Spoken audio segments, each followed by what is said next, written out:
வாசகர்களே, நேயர்களே வணக்கம். திறமையா சாவரின்றது இதில் சேனலில் வந்து உங்களுக்கு காமன் ப்ராப்ளம்ஸ் பற்றி இன்றைக்கி சொல்கிறேன். என் பேர் மாரியப்பன்.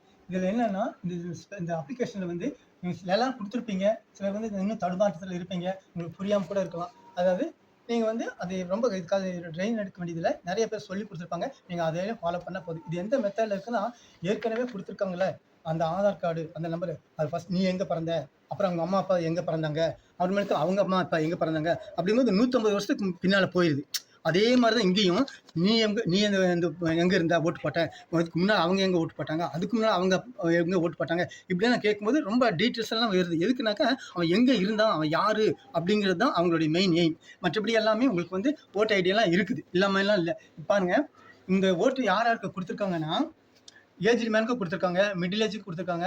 ஓட்டு ஐடி வாங்கி விற்பான், அவன் ஓட்டு சாவடி கால் வச்சிருக்க மாட்டான், அவனுக்கும் கொடுத்துருப்பாங்க. அப்போ என்ன, எல்லாத்துக்கும் ஓட்டு ஐடி இருக்கு. அவங்களுக்கு வந்து எல்லா டீட்டெயில்ஸும் கொடுத்துருக்காங்க, தெருவு, ஊர், நம்பரு எல்லாமே கொடுத்துருக்காங்க. அதனால் வந்து நீங்கள் எதையும் கவலைப்பட வேண்டியதில்லை. நீங்கள் வந்து புதுசாக ஃபோட்டோ ஒட்டி உங்கள் டீட்டெயில்ஸை எழுதி கையெழுத்து போட்டிங்கன்னா போதும். இது மற்றதெல்லாம் வந்து இருந்தால் எழுதலாம், இல்லைனா விட்டுறலாம். ஏன்ட்டா அதுக்கு எல்லாமே அவங்களுக்கு தெரியும். அவங்களுக்கு தெரியாதவங்க ஒன்றும் இல்லை. இப்போ பாருங்கள், இப்போ உங்களுக்கு என்ன தடுமாற்றத்துக்கு என்ன காரணம் அப்படின்னா, பாரு, இந்த அப்ளிகேண்ட்டோடைய பேர் கேட்டிருக்காங்க, ரைட்டு. அதுக்கு அடுத்தது பேரண்ட்ஸ்ன்னு கேட்டால் நீங்கள் எழுதிருவீங்க. அதெல்லாம் விட்டுட்டு என்ன கேட்டிருக்காங்க, உறவு முறைன்னு கேட்டிருக்காங்க. உறவு முறைன்னு யார், 4 ஜெனரேஷனா இல்லை இப்போத்த ஜெனரேஷனா, யார் எழுதுறது, ஒரு தடுமாற்றம் வரும். பாருங்க, உதாரணத்துக்கு ஃப்ரெண்ட்ஸுன்னு இருக்குது.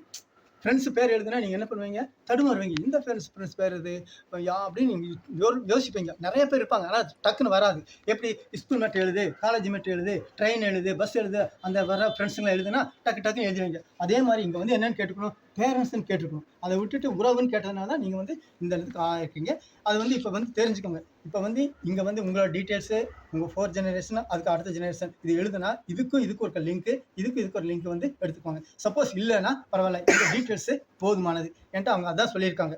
இது இல்லாமல் இது எழுதக்கூடாது, இது இல்லாமல் எழுதக்கூடாதுன்னா இல்லை, இந்த டீட்டெயில்ஸு எல்லாம் இருக்குது. அப்போ திருப்பி கேட்கும்போது சொல்லலாம். ஏன்ட்டா தேர்தல் ஆணையத்துக்கிட்டே நிறைய குளறுபடியெல்லாம் இருக்குது. பாருங்கள், ப்ரீவியஸில் வந்து அவங்க ஒவ்வொரு வருஷத்துக்கும் 2011 ஒரு நம்பரு, 2014 ஒரு நம்பரு, 2025 இப்போ கொடுத்துக்கிற ஒரு நம்பரு. இங்கே பாருங்கள், இதுதான் அட்டை, இது பழைய அட்டை, இது புது அட்டை. இதுக்கு இடையில ஒரு நம்பர் வந்திருக்குது. இதெல்லாம் எப்படி எழுதுறது? நான் இதெல்லாம் எடுத்து வச்சுட்டு இருக்கும்போது என்னடா அவங்க எங்கள் வீட்டில் என்ன சொல்கிறாங்க, என்னடா அவங்க அப்பா இதெல்லாம் தேர்தலில் இதெல்லாம் வந்து பொறுக்கிட்டு தெரியாது, பைத்தியம் பிடிச்சிருச்சா அப்படிங்கிறாங்க. இதுதான் நடக்கும்.